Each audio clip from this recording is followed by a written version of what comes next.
रोजमर्रा की जिंदगी में थोड़ी सी आसानी आए और जम्मू कश्मीर में तरक्की का दौर जो है वो और तेजी से आगे बढ़े। ये हमारा कभी दावा नहीं था कि सारा कुछ एक ही बजट में होगा। न हमारा ये दावा था कि हमारे इलेक्शन में किए हुए वादे सारे एक ही बजट में पूरे होंगे। तो इसलिए मैं यहां बैठ के ये नहीं कह रहा हूं कि सारा कुछ अब हो गया है। हम ये कह रहे हैं कि आने वाले 5 साल के लिए हमने बुनियाद रखी है। बुनियाद मजबूत हो तो उसके ऊपर जो दायरा बनता है, जो स्ट्रक्चर बनता है, वो मजबूत होगा।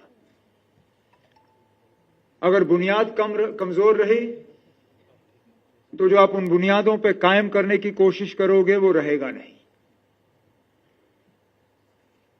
और कहीं पे भी, किसी भी समाज में, किसी भी सोसाइटी में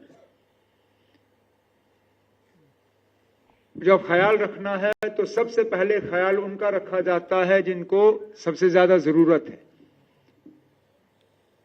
तो इसलिए सोच समझ के इस बजट में जो इनिशिएटिव्स लिए गए, जिन वेलफेयर मेजर्स का आज ऐलान हुआ, वो जम्मू कश्मीर की सबसे गरीब जो तबका है उनके लिए है।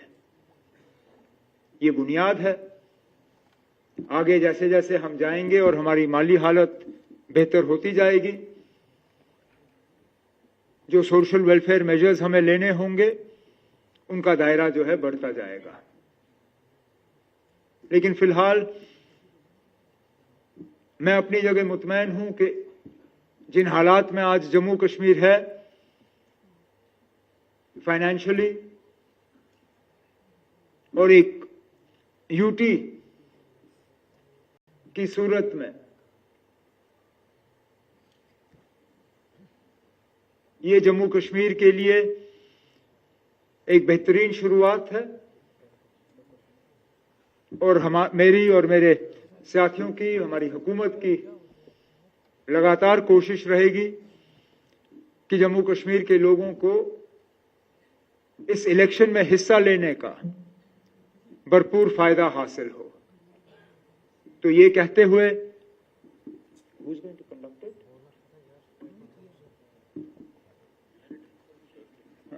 मैं डायरेक्ट इंफॉर्मेशन साहब से कह दूंगा कि वो प्रेस कॉन्फ्रेंस को आगे बढ़ाएं। Thank you, sir. Before opening the floor for the questions, I request all the media persons to kindly introduce yourself and the organization you belong to before asking a question. Also, please keep your questions brief and kindly limit yourself to one question. So now I open the floor for questions. So from here start.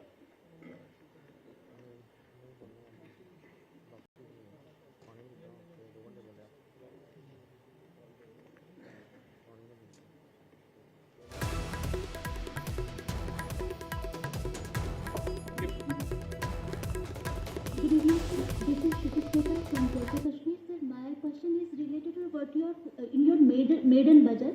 You are focusing, you are putting more premium on crafts economy, are creating assets in the form of industrial units. Sorry. You'll have to speak a little slowly. I didn't hear you. You're putting more emphasis on. Sir, you are putting more premium on what? Agri economy or crafts economy? Are creating assets in the form of industrial units in your major budget. What is your focus?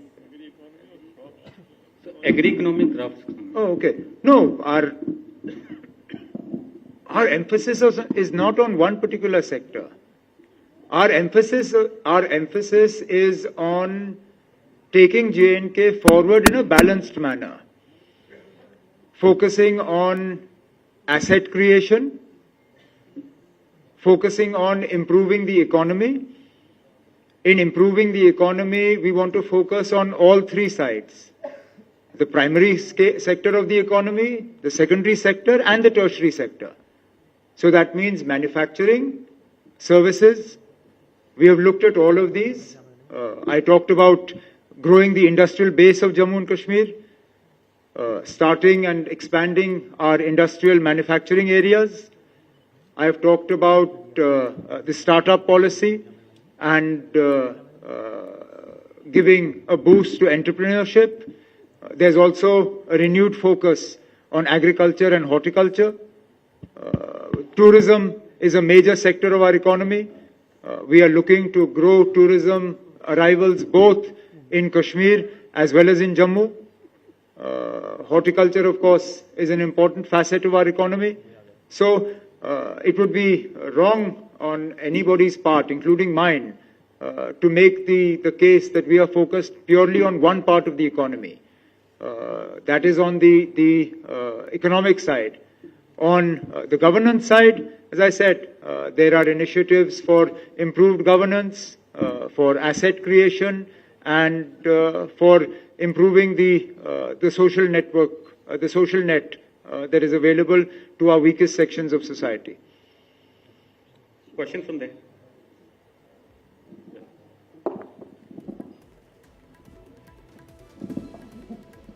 I am Anil Bhatt from PTI. Umar Sahab, you have showcased a lot more programs in your budget.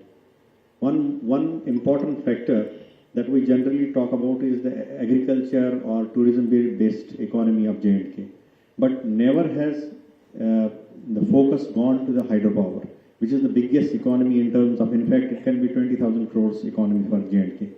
You have spelled the new hydropower policy for this thing. Can you specific about the projects, particularly private projects? Actually, in my budget speech, I've said that we are formulating a new hydropower policy.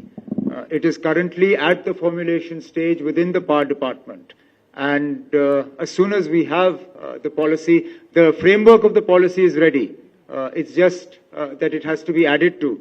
Once the policy is ready, it will be put before the people. But the aim of that policy, again, is to focus on both the generation side, so that we have greater generation, and also on the distribution, transmission and distribution side as well, so that the losses that we have in our transmission and distribution system, those are also brought down. Next. Hello, Umar साहब विनोद बोल रहा हूँ, मैं Gulistan news channel से। नमस्कार।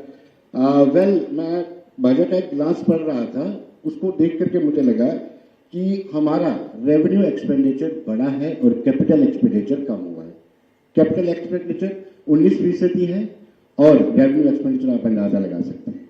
उसकी वजह क्या है? फ्रीबी या फिर सोशल सिक्योरिटी? एक सवाल ये मेरा। दूसरा, आपका जो सैलरी कंपोनेंट है, वो इस साल कम रखा गया है और पेंशन कंपोनेंट भी कम है। जब सैलरी कंपोनेंट आप कम रखते हैं, इसका मतलब है कि आप रोजगार, सरकारी नौकरी इस साल नहीं दे सकते हैं। ये बड़ा इंपॉर्टेंट इशू है। और उमर साहब, एक सवाल मैं लास्ट में आपसे करना चाहूंगा, लास्ट में एक मौका मुझे दे दीजिएगा। ये 2 सवाल में। चलिए, पहले तो कैपिटल एक्सपेंडिचर कम नहीं हुआ है। कैपिटल एक्सपेंडिचर अगर आप देखें तो 24-25 जो हमारा आरई है, वो 27,544 है। जो हमारा 25-26 का बीई है, बजटेड, ये है 32,607। तो इसको बढ़ाने की बात है। रेवेन्यू एक्सपेंडिचर में कमी हुई है, जिसके लिए फाइनेंस सेक्रेटरी साहब ने आपको पहले ही समझाया है। वो इसलिए है कि हमारी पुलिस की बजट और पुलिस पेंशन जो है, वो जम्मू कश्मीर की बजट से हटा के मरकजी होम मिनिस्ट्री की बजट में डाला गया है, इसलिए इसमें कमी आई है इस बार। इस बार जो सैलरी कंपोनेंट है वो कम हो गया है। मैंने कहा ना, सैलरी कंपोनेंट कम हो गया है। पिछले साल था 27,930 करोड़, अभी आपने जो प्रपोज किया है 23,896 करोड़ है। इट मींस कि आप रोजगार नहीं देने वाले हैं या असामियां जो खाली है नहीं भरने। मैं अब आप मेरी बात समझने की कोशिश करिए ना। पिछले साल की सैलरी में जो हमारी पुलिस है, उनकी सैलरी बिल इसमें शामिल थी। इस साल वो सैलरी पुलिस कंपोनेंट जो है, वो हमारे बजट से हटा के मरकजी बजट में डाला गया है, इसलिए वो निकाल के ये नंबर कम हुआ है। एम्प्लॉइज की तादाद कम नहीं हुई है। एम्प्लॉयज की तादाद बढ़ेगी, घटेगी नहीं, लेकिन सैलरी कंपोनेंट कम हुआ है क्योंकि वो हिस्सा जो हम पुलिस को तनख्वाह के तौर पे देते थे वो अब हमारे बजट से हटा के मरकज की बजट में आ गया है। Next question, please. Good evening sir, Rohit Sharma take one channel से। सर डेली विजिट्स के लिए भी पूछना चाहूँगा, उनका बड़ा लंबे समय से इंतजार था। दरअसल जब यहाँ से बाहर जाएंगे वो हमें पूछेंगे जब हम कल उनके प्रोटेस्ट में उनकी कवरेज करेंगे एसपी उसको लेकर। पिछले दिनों आपके एक ट्विटर हैंडल से पोस्ट भी डाली गई जिसको क्लैरिफिकेशन दी गई, लेकिन सवाल उनका जो है वो आप तक पहुंचाने के लिए वो हमें मीडिएशन चूज करते हैं।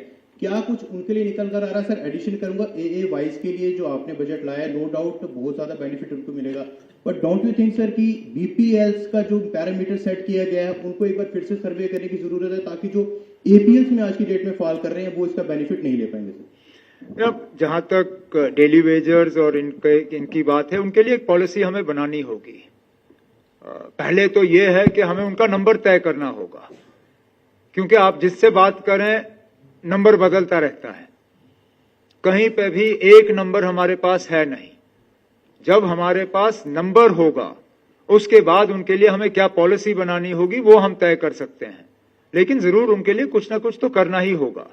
और जहां तक आपने AAY और BPL वाली बात की, जैसे मैंने शुरू में कहा, हमारा फर्ज है कि जो सबसे ज्यादा मदद के हकदार हैं उनको मिलना चाहिए। तो इस बजट में सोच समझ के हमने AAY को जो है मदद की। अब आगे जाके जैसे हमारी माली हालत जो है बदल जाएगी, जिस तरह वो नए प्रोजेक्ट्स, पावर प्रोजेक्ट्स हमारे जो ऑन स्ट्रीम आ जाएंगे, उससे हमारी कमाई बढ़ेगी, और कुछ इकदाम उठाए जाएंगे जिससे हमारी कमाई बढ़ेगी। उसमें फिर हम जो BPL कैटेगरी के लोग हैं उन्हें भी जो फायदे गवर्नमेंट की तरफ से मिलने चाहिए उनको भी इनमें शामिल किया जाएगा। Next from that side, please.